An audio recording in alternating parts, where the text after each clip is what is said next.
ونستغفره ونؤمن به ونتوكل عليه ونعوذ بالله من شرور أنفسنا ومن سيئات أعمالنا من يهده الله فلا مضل له ومن يضلل فلا هادي له ونشهد أن لا إله إلا الله وحده لا شريك له ونشهد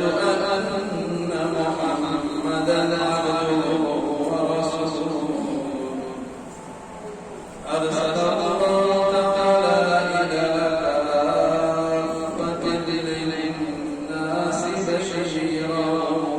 ونذيرا وداعيا إلى الله بإذنه وسراجا منيرا أما بعد فإن خير الحديث كتاب الله وخير الهدي هدي محمد صلى الله عليه وسلم وشر الأمور محدثاتها وكل محدثة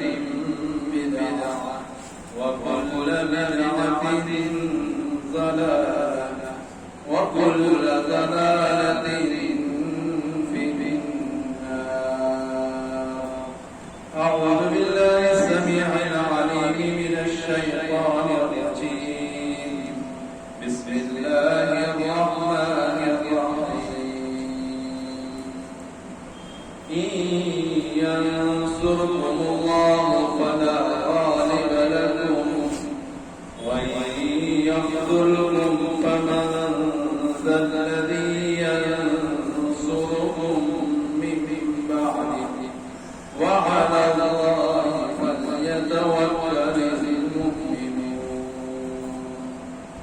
وقال تعالى في موضع آخر ولا تهنوا ولا تحزنوا وأنتم الأعلون إن كنتم مؤمنين. تمام تعریفیں ہیں اور جملہ بسم الحمد صلی اللہ علیہ وسلم کے لیے لا الہ الا اللہ ہے کہ جو رب العالمین ہیں اپنی تمام مخلوقات کے اوپر بے نہایت رحم کرنے والا ہے. وہی قیامت کے دن کا مالک ہے. اس کے بعد ہزار درود نازل ہو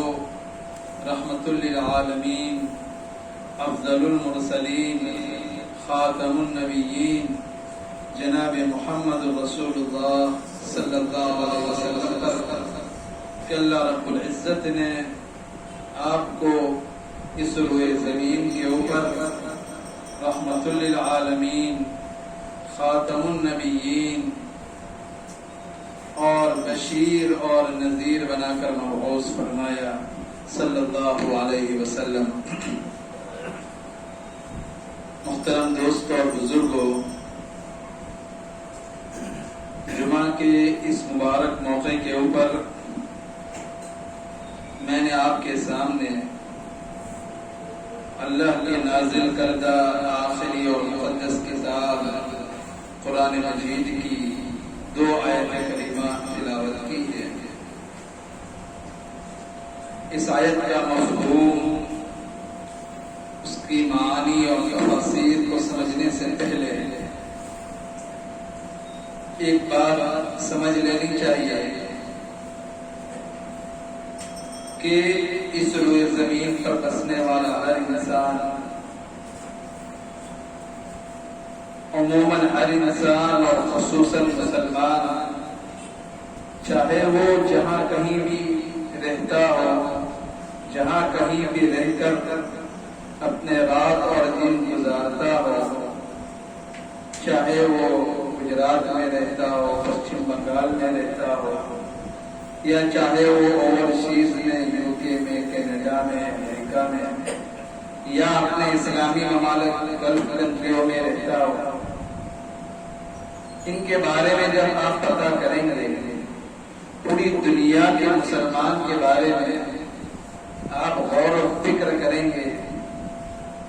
اور ان کے حالات کا جائزہ لینے کی کوشش کریں گے، تو یہ بات واضح ہو جائے گی کہ مسلمان چاہے کہاں بھی جہاں بھی رہ رہا ہے، جہاں بھی اپنی بود و باش اختیار کر رہا ہے، وہ اس دنیا کی زندگی کے اندر خوش نہیں ہے۔ ہر ایک کو یہی شکایت حاصل ہے کہ بہت پریشانیاں ہیں، بہت تکالیف ہے، اللہ تعالیٰ کی مدد کے ہم محتاج ہیں، اللہ کی مدد نہیں آ رہی، دعا بھی بہت کرتے ہیں لیکن ہماری دعائیں قبول نہیں ہوتی۔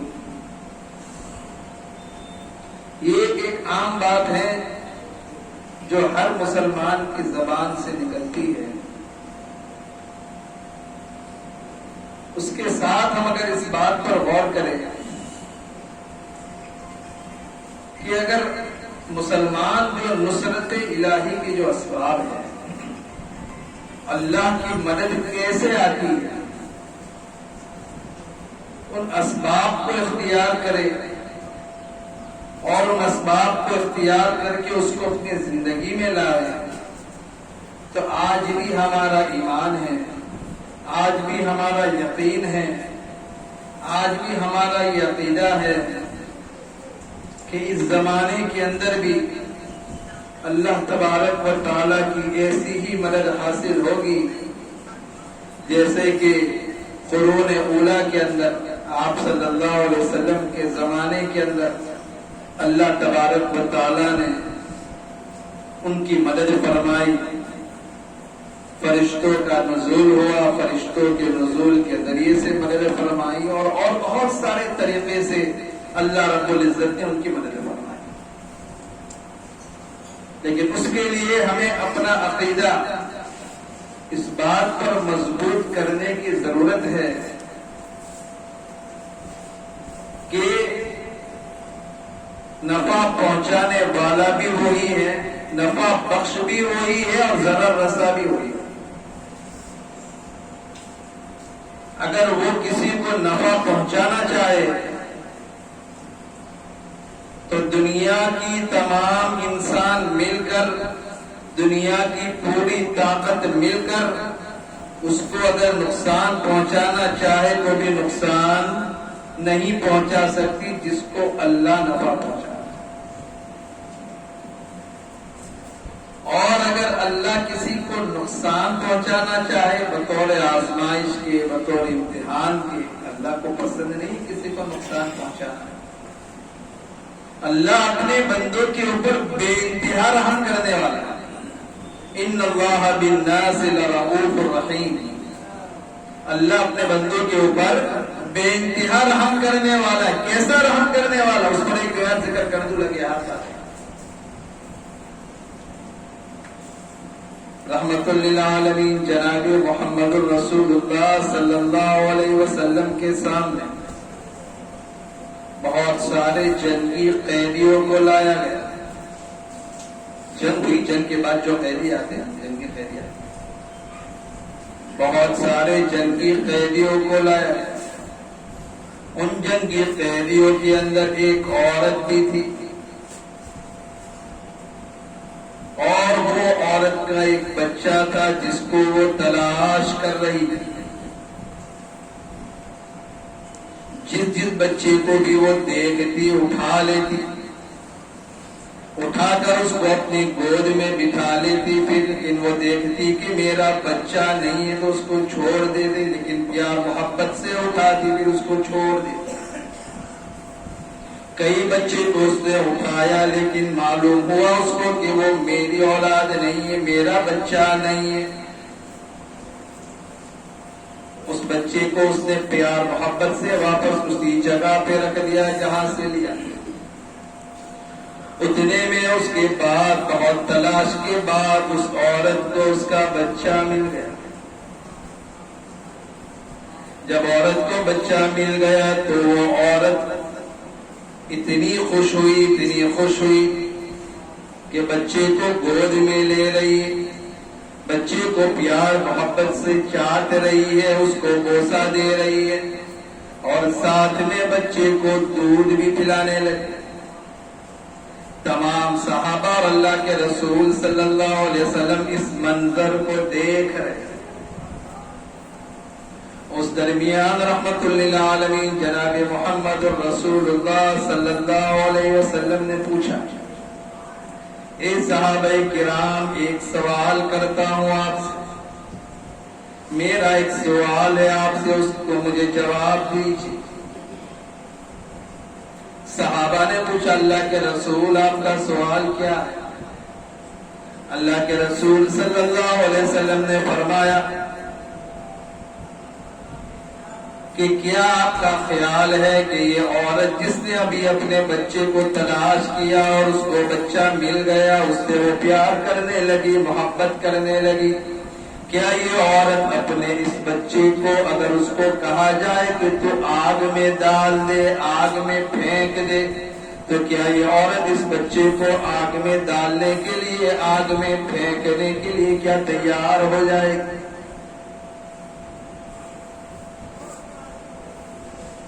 صحابہ کرام نے فرمایا، اللہ کے رسول صلی اللہ علیہ وسلم، ایک ماں اپنے بچے سے کیسی محبت کرتی ہے وہ ہم نے دیکھ لیا۔ اے اللہ کے رسول صلی اللہ علیہ وسلم، یہ عورت تو اپنے بچے کو معمولی تکلیف پہنچے اس کو برداشت نہیں کرے گی تو چاہ جائے کہ وہ اس کو آگ میں ڈال دے۔ اللہ کے رسول صلی اللہ علیہ وسلم، یہ عورت اپنے بچے سے بے انتہا محبت کرنے والی۔ اللہ کے رسول صلی اللہ علیہ وسلم نے فرمایا، سن لو، آگاہ ہو جاؤ، اللہ تبارک و تعالی اپنے بندوں سے اس عورت کے مقابلے میں زیادہ مہربان اور رحم کرنے والا ہے۔ اللہ تعالیٰ اپنے بندوں سے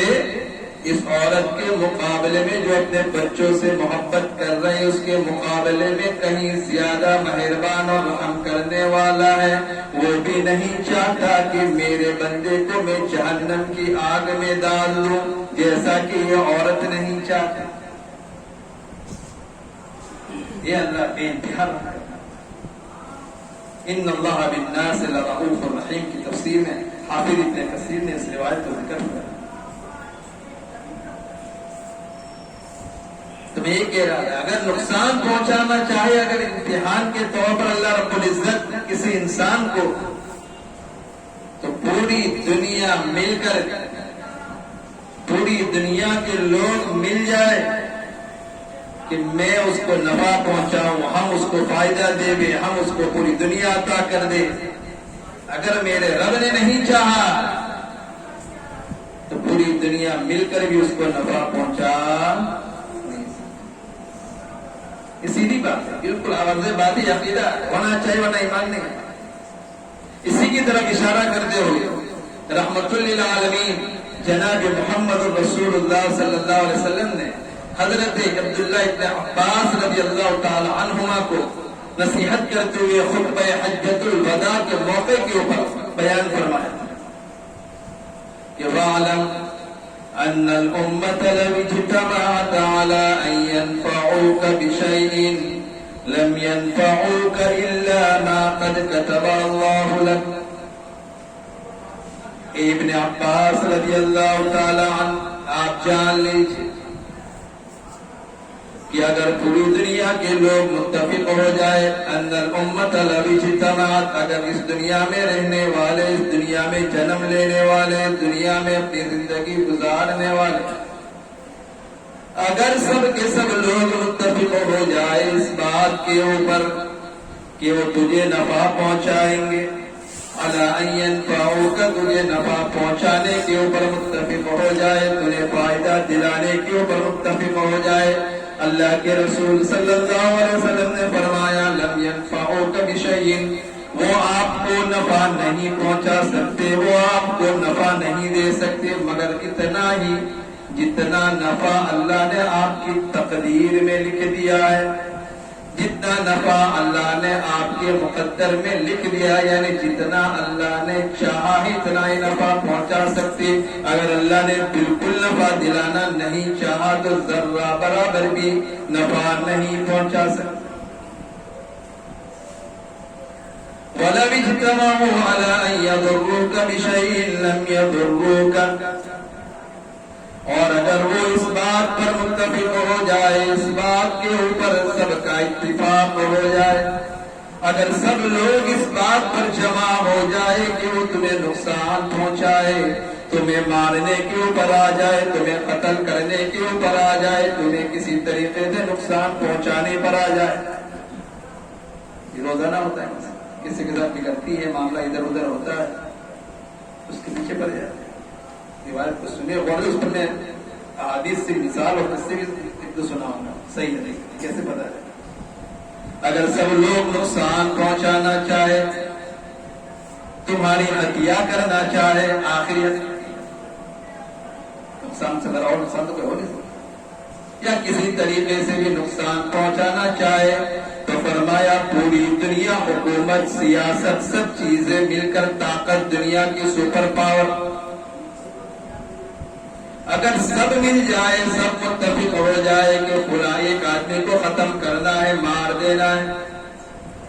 اگر اللہ نے اس کے لیے زندگی لکھی ہے، اس کی موت کا وقت ابھی نہیں آیا، اللہ نے اس کے لیے زندگی لکھی ہے، تو فرمایا پوری دنیا کے لوگ مل کر بھی اس کو ذرہ برابر بھی نقصان نہیں پہنچا سکتے، ذرہ برابر کا نقصان نہیں ہوگا۔ یہ اللہ کا فیصلہ ہے، لیکن ہم کو اللہ کے فیصلے پر یقین نہیں ہے، یہ یقین اور توکل اللہ کے اوپر ہونا چاہیے کہ اس دنیا کے اندر بھی جو اللہ چاہے گا وہی ہوگا، جو اللہ چاہے گا وہی ہوگا، اس کے خلاف ذرہ برابر بھی نہیں ہو سکتا۔ اللہ کے رسول صلی اللہ علیہ وسلم کے ساتھ معاملہ پیش صحیح روایت، حضرت جابر رضی اللہ تعالیٰ عنہ فرماتے ہیں کہ ہم اللہ کے رسول صلی اللہ علیہ وسلم کے ساتھ ایک غزوے میں شریک جنگ کے لیے نکلے، جنگ ختم ہو گئی، لڑائی ختم ہو گئی، اس کے بعد جب ہم واپس آ رہے تھے، واپس آتے وقت جو ہے دوپہر کا وقت ہو گیا، اور عرب کی گرمی بڑی مشہور ہے، کافی گرمی کے ایام تھے، دوپہر کا وقت ہو گیا، اچھا میدان آ گیا درختوں والا، جہاں بہت سارے درخت بھی تھے۔ اللہ کے رسول صلی اللہ علیہ وسلم نے حکم دیا کہ سب لوگ یہاں رک جاؤ، تھوڑی دیر ٹھہر جاؤ، تھوڑا آرام کریں گے، قیلولہ کریں گے، اس کے بعد پھر آگے بڑھیں گے۔ تمام صحابہ کرام نے اپنی اپنی جگہ لے لی، کوئی کسی درخت کے نیچے، کوئی کسی درخت کے نیچے آرام کر رہا تھا۔ رحمت للعالمین جناب محمد رسول اللہ صلی اللہ علیہ وسلم نے بھی ایک ببول کے درخت کے نیچے آرام، ایک ببول کے درخت کے نیچے آپ آرام کے لیے گئے، اور آپ صلی اللہ علیہ وسلم چونکہ میدان جنگ کے لیے نکلے تھے تو ہتھیار وغیرہ بھی ساتھ میں تھے، آپ نے اپنی تلوار جو آپ کے ساتھ تھی فرمایا ببول کے درخت کے ساتھ لٹکا دی، ایک ٹہنی کے ساتھ اس کو لٹکا دیا۔ پھر آپ صلی اللہ علیہ وسلم کو نیند آ گئی، آرام کرنے لگے۔ دشمنان اسلام میں سے اس درمیان ایک آدمی آتا ہے، وہ دیکھتا ہے کہ اللہ کے رسول صلی اللہ علیہ وسلم سوئے ہوئے ہیں، سب صحابہ کرام بھی آرام کر رہے ہیں، سوئے ہوئے، کوئی موجود نہیں، تلوار بھی لٹک رہی ہے۔ آنے کے ساتھ فوراً جو ہے اس نے آپ کی تلوار کو پکڑ لیا، آپ کی تلوار کو پکڑ لیا۔ پکڑ لینے کے بعد آپ صلی اللہ علیہ وسلم بیدار ہو گئے۔ جب بیدار ہوتے ہیں تو دیکھ رہے ہیں کہ سامنے دشمنان اسلام موجود ہے، اس کے ہاتھ میں تلوار بھی سوتی ہوئی موجود ہے، بظاہر بچنے کا کوئی امکان موجود نہیں، دشمن جو ہے میرے خون کا پیاسا۔ اس درمیان وہ کافر اللہ کے رسول صلی اللہ علیہ وسلم سے سوال کرتا ہے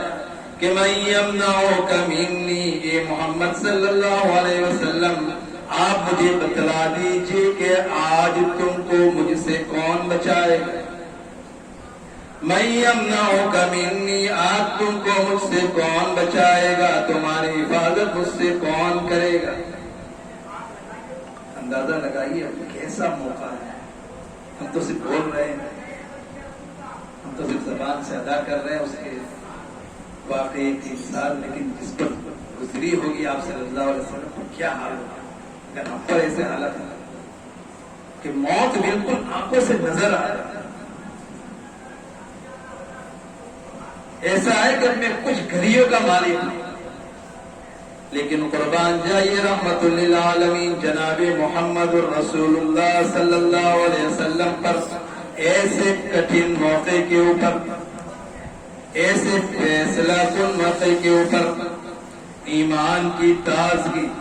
اللہ پر یقین اور اللہ پر بھروسہ اتنا مضبوط تھا، اتنا مضبوط تھا، اتنا مضبوط تھا کہ قربان جائیے اللہ کے رسول صلی اللہ علیہ وسلم کی زبان مبارک سے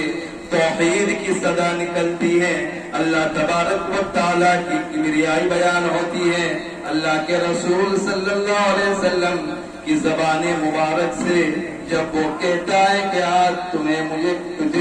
مجھ سے کون بچائے گا، تو اللہ کے رسول صلی اللہ علیہ وسلم فرماتے ہیں کہ میرا اللہ مجھے بچائے،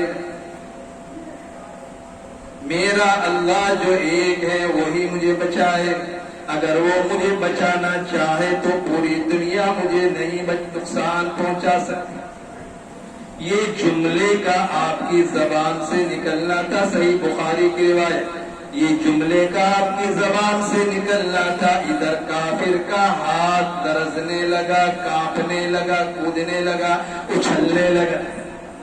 ایسی توحید کی صدا آپ کی زبان مبارک سے نکلتی ہے کہ اس کا اثر آنکھوں سے نظر آنے لگا کہ توحید کا بم اس کے اوپر پھٹ رہا ہے، اس کے ہاتھ لرزنے لگ رہے ہیں، اس کے ہاتھ کانپنے لگ رہے ہیں، ایسے لرزنے لگے، ایسے کانپنے لگے کہ تلوار بھی اس کے ہاتھ سے چھوٹ گئی، پکڑنا چاہ رہا تھا، اپنے ہاتھ سے گرنے نہیں دینا چاہ رہا تھا، لیکن نہیں بس پڑا، تلوار بھی اس کے ہاتھ سے گر گئی۔ جیسے تلوار اس کے ہاتھ سے گر گئی، رحمت للعالمین جناب محمد رسول اللہ صلی اللہ علیہ وسلم نے وہ تلوار اپنے ہاتھ میں اٹھا لی۔ تھوڑی دیر میں معاملہ بالکل الٹا ہوگا۔ آپ صلی اللہ علیہ وسلم نے وہ تلوار ہاتھ میں اٹھائی اور اسی کے جملے سے، اسی کے لفظ سے اس کو کہا کہ اب تو بتلا من یمنعک منی، اب تلوار میرے ہاتھ میں ہے، تجھے بھی بچانے والا کوئی موجود نہیں، اور تو میرے اوپر حملہ کرنے کے لیے آیا تھا تو تیری جان بھی اب میرے لیے حلال ہے۔ ان النفس بالنفس، جان کے بدلے میں جان، تو جان لینے کے کر دیتا تو اب میرے لیے بھی تیری جان لینا بھی جائز ہے۔ انصاف کا تقاضا بھی۔ آپ نے فرمایا اب تجھے مجھ سے کون بچائے گا؟ وہ پریشان ہو گیا، پریشان ہو گیا، پریشان بھی ہوا، پشیمان بھی ہوا، شرمندہ بھی ہوا، اور اس نے کہا کن خیر آخرین، آپ کو اختیار ہے، آپ جو بھی بدلہ لینا چاہیں مجھ سے آپ بدلہ لے سکتے ہیں، آپ جو بھی بدلہ لینا چاہیں آپ اختیار ہیں، آپ کو اجازت ہے، میں کچھ نہیں کہہ سکتا۔ قربان جائیے رحمت للعالمین کے اوپر، آپ کے اخلاق کے اوپر کہ اللہ کے رسول صلی اللہ علیہ وسلم بدلہ لینے پر قادر تھے، لیکن پھر بھی آپ صلی اللہ علیہ وسلم نے فخلا سبیلہ، اس کے راستے کو خالی کر دیا، چھوڑ دیا۔ پہلے اس سے کہا کہ اتشہد ان لا الہ الا اللہ وانی محمد رسول اللہ، کیا تو گواہی دیتا ہے اس بات کہ اللہ کے علاوہ کوئی معبود نہیں اور میں اللہ کا رسول ہوں، یعنی ایمان لانے کی گواہی دیتا ہے، تو اس نے انکار کر دیا۔ لا، لیکن کہا وَلَكِنِّي أُعَاهِدُكَ عَلَىٰ أَلَّا أُقَاتِلَكَ وَلَا أَكُونَ مَعَ قَوْمٍ يُقَاتِلُونَكَ، لیکن میں عہد کرتا ہوں اس بات کا، میں عہد کرتا ہوں اس بات کا کہ میں آپ سے اب کبھی جب تک میری جان باقی رہے اس دنیا کے اندر کبھی قتال نہیں کروں گا، کبھی جھگڑا نہیں کروں گا، کبھی تلوار لے کر آپ کے سامنے کھڑا نہیں ہوں گا، میں خود بھی کھڑا نہیں ہوں گا، اور نہ ایسی قوم کے ساتھ ایسے لشکر کے ساتھ آؤں گا، نہ ایسی قوم یا ایسے لشکر میں شریک ہوں گا جو آپ کے ساتھ قتال کرنے آئے، آپ کے ساتھ لڑائی کرنے آئے۔ آپ نے راستہ خالی کر دیا۔ کون کہتا ہے کہ اسلام تلوار کے زور پہ پھیلا؟ اعتراض کرتے دنیا میں اسلام تلوار کے زور پہ پھیلا۔ دیکھیے اللہ کے رسول صلی اللہ علیہ وسلم کے اخلاق دیکھیے آپ سے۔ دوسرا ایک بات صحیح سنا، بخاری کا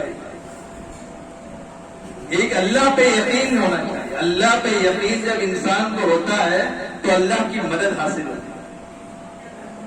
اللہ کی مدد کے بہت سارے اسباب ہیں، اگر اس کو میں ذکر کرنے جاؤں تو بہت لمبا ٹائم، ایک ہی بات کے اوپر، ایک ہی پوائنٹ کے اوپر میں آپ کے سامنے بات کروں اور اس پر صحیح بخاری اور مسلم کے کچھ واقعات ذکر کر رہا ہوں تاکہ بات اچھی طریقے سے سمجھ میں آ جائے۔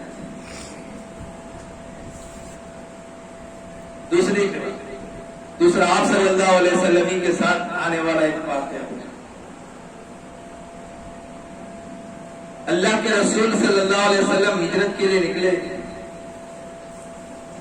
اللہ کا اعلان ہو گیا کہ اب مکہ میں رہ کر زندگی گزارنا مشکل ہے، تو لہٰذا ہجرت کی۔ صحابہ کرام تو پہلے سے نکل گئے، تھوڑے کر کے نکل گئے۔ آپ صلی اللہ علیہ وسلم حضرت ابوبکر صدیق رضی اللہ تعالیٰ عنہ، آپ کے رفیق سفارت میں ہجرت کے لیے نکل گئے۔ پتہ چلا کفار کو، ابو جہل کو وغیرہ کو، انہوں نے اعلان کیا کہ جو بھی محمد کو زندہ لائے یا محمد کو ہمارے سامنے حاضر کر دے یا ان کا سر لے کر آئے تو اس کو ہم 100 اونٹ ہدیے دیں گے۔ 100 اونٹ کا انعام، 100 اونٹ اس وقت بہت بڑی قیمت کی ہے، 100 اونٹ کا انعام۔ یہ ابو جہل کا ایک آدمی جو بعد میں صحابی بن گئے، سراقہ ابن جعشم، خود فرماتے ہیں کہ میں میرے ساتھیوں کے ساتھ ایک جگہ بیٹھا ہوا تھا، تو وہاں ایک آدمی آتا ہے اور ایک آدمی آ کر یہ کہتا ہے کہ میں نے ساحل کے کنارے، سمندر کے کنارے پر کچھ لوگوں کو دیکھا ہے۔ میں نے ساحل کے کنارے پر کچھ لوگوں کو میں نے ابھی دیکھا ہے، میرا گمان ہے کہ محمد اور ان کے ساتھی ہی ہوں گے۔ کہنے والا یہ کہ سراقہ نے کہا کہ نہیں تو جھوٹ بول رہا ہے۔ سراقہ نے ساتھ میں کہا نہیں وہ محمد نہیں ہوں گے، وہ کچھ اور لوگ۔ خود کہہ رہے میں نے اس کو اس لیے یہ کہا کہ کوئی دوسرے اس راستے میں پیچھے نہ پڑ جائے، اس لیے میں نے اس کی بات تو غلط کی، لیکن میرے دل میں یقین آ گیا کہ جو بات آدمی کہہ رہا ہے وہ صحیح ہے، وہ وہی ہوں گے، تو میرے دل میں بھی لالچ ہے کہ بھائی اگر میں پکڑ لوں گا تو 100 اونٹ مجھے ملیں گے۔ فرماتا ہے فوراً گھر پہنچا، وہاں سے اٹھا کے فوراً گھر پہنچا۔ تیز و ترار گھوڑا جو تھا میرے پاس، سب سے اچھا گھوڑا اس کو، اور جس جانب ساحل کا اس نے ہم کو کہا تھا ساتھی نے، اس کی طرف میں نے گھوڑا دوڑا دیا۔ گھوڑا دوڑا دیا تو میں نے دیکھ لیا کہ وہ آگے جا رہا ہے، قافلہ صلی اللہ علیہ وسلم کے ساتھ تھے، عامر ابن فہیرہ 5-6 آدمی، 2-3 اونٹ اس پہ سوار کیا، قافلہ آگے جا رہا ہے۔ سراقہ ابن جعشم اپنے گھوڑے پر سوار ہو کر، تیز و رفتار گھوڑے پر سوار ہو کر پیچھا کرنے لگے۔ ابھی کافی فاصلہ موجود تھا آپ کے درمیان اور سراقہ کے درمیان، تو گورے کو ٹھوکر لگی، گورے کو ایسی ٹھوکر لگی کہ جس ٹھوکر کی وجہ سے سراقہ نیچے گر گئے۔ تو سراقہ سمجھنے لگا کہ اتفاق سے ٹھوکر لگی ہوگی، تو واپس گھوڑے پر سوار ہوتا ہے اور سوار ہو کر آگے جاتا ہے۔ سوار ہو کر آگے جاتا ہے تو پھر تھوڑا آگے پہنچا تو دیکھتا ہے کہ گھوڑا رک گیا، آگے نہیں بڑھ رہا۔ تو اٹھ کے دیکھتا ہے تو گھوڑے کے پاؤں جو ہے ٹخنے تک یا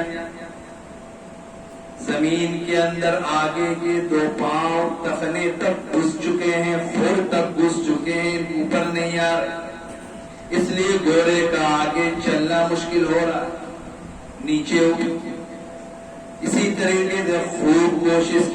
کوشش کر کے گھوڑے کے پاؤں کو اٹھایا اور بیٹھنے سے پہلے پھال لینے لگا۔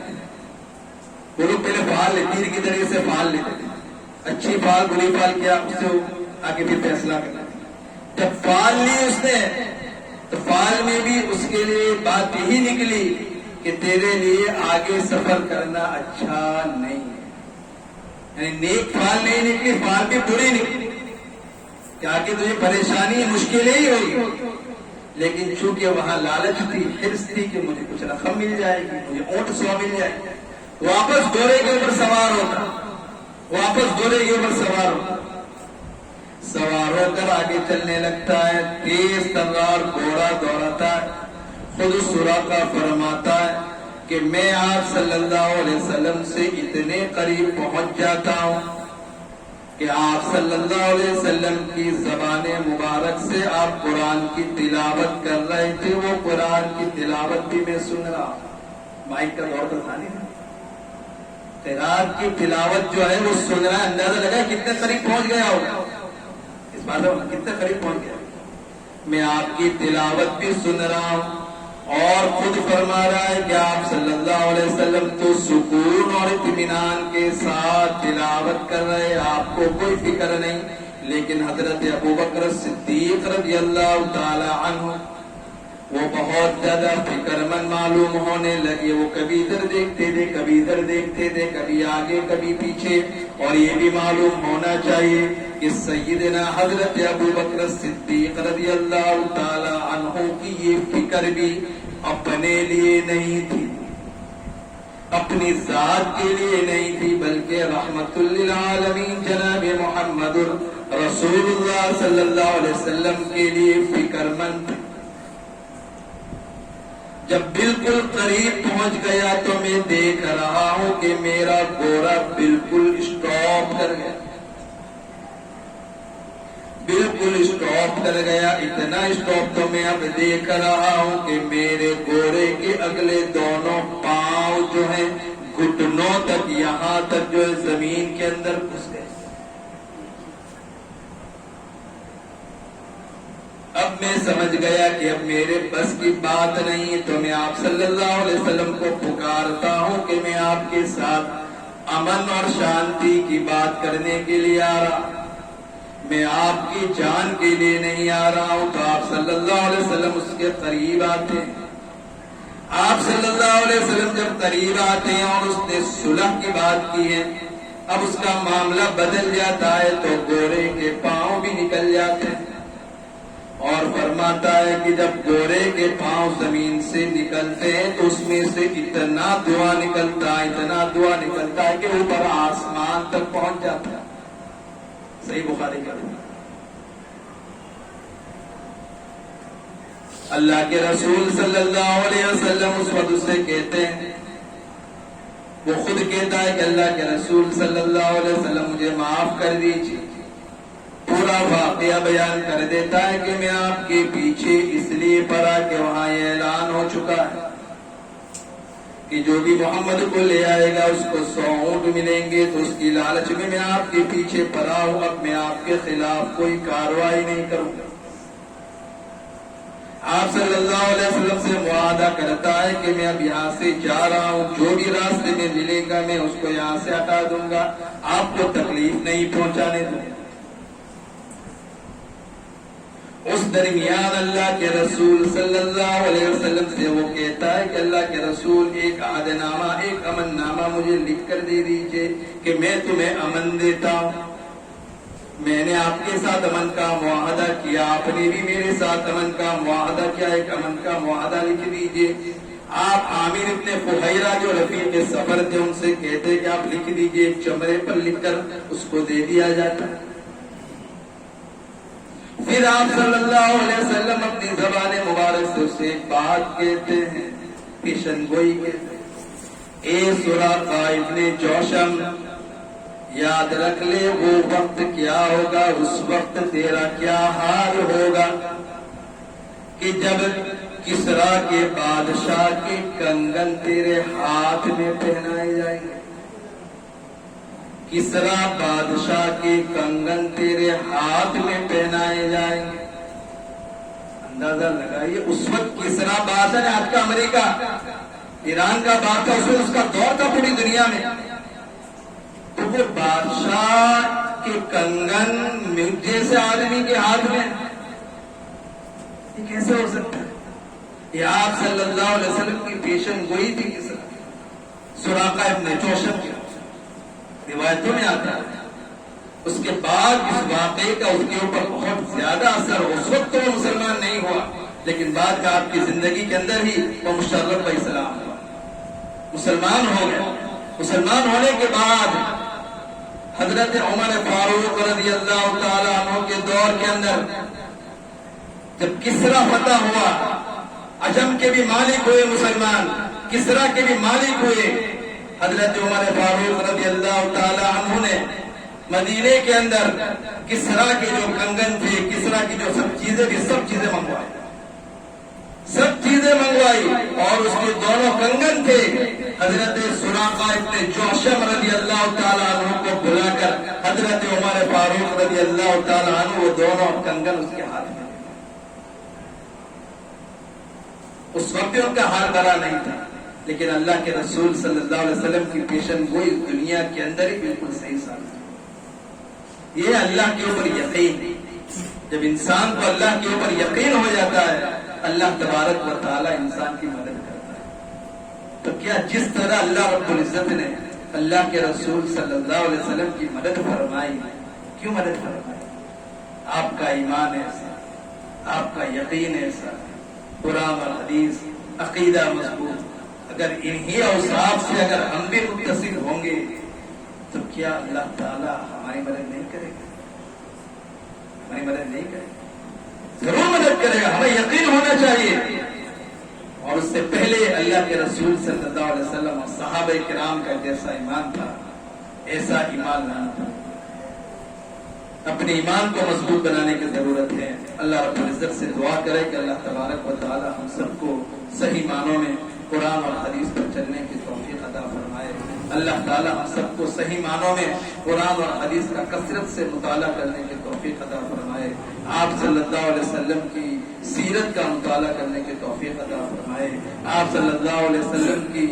زندگی پر، آپ کی سنتوں کے اوپر عمل کرنے کی توفیق عطا فرمائے۔ اللہ تعالیٰ جب تک ہمیں زندہ رکھے، ایمان اور اسلام کے اوپر زندہ رکھے، جب ہمیں وفات دے ایمان اور اسلام کے اوپر وفات دے۔ اقول قولی هذا واستغفر الله لي ولكم ولسائر المسلمين من كل ذنب واستغفروه انه هو الغفور الرحيم۔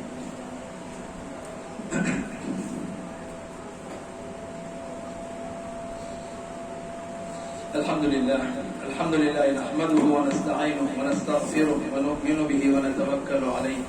ونعوذ بالله من شرور انفسنا ومن سيئات اعمالنا، من يهده الله فلا مضل له ومن يضلل فلا هادي له، ونشهد ان لا اله الا الله وحده لا شريك له، ونشهد ان محمدا عبده ورسوله، اما بعد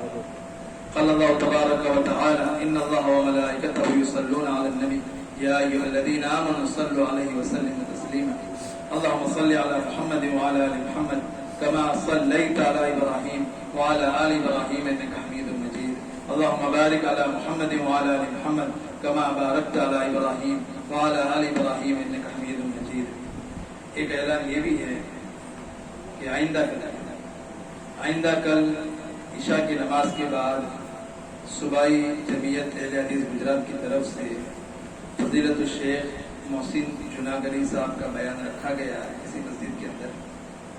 آئندہ کل عشاء کے بعد فضیلت الشیخ جناب محسن جناگری صاحب کا بیان رکھا گیا ہے. عشاء کی نماز 8:30 بجے ہوگی، تو لہذا تمام حضرات سے گزارش ہے کہ کتاب و سنت کی اس مجلس کے اندر حاضر ہونے کی کوشش کرے، اپنے ٹائم کو آگے پیچھے کر کے قال اللہ اور قال رسول کی صدا کو سننے کے لیے تمام لوگ حاضر ہوں. اللهم انصر من نصر دين محمد صلى الله عليه وسلم واجعلنا منهم واخذل من خذل دين محمد صلى الله عليه وسلم ولا تجعلنا منهم. عباد الله رحمني ورحمكم الله ان الله يأمر بالعدل والإحسان وإيتاء ذي القربى وينهى عن الفحشاء والمنكر والبغي يعظكم لعلكم تذكرون. اذكروا الله يذكركم وادعوه يستجب لكم ولذكر الله تعالى أعلى وأولى وأكبر.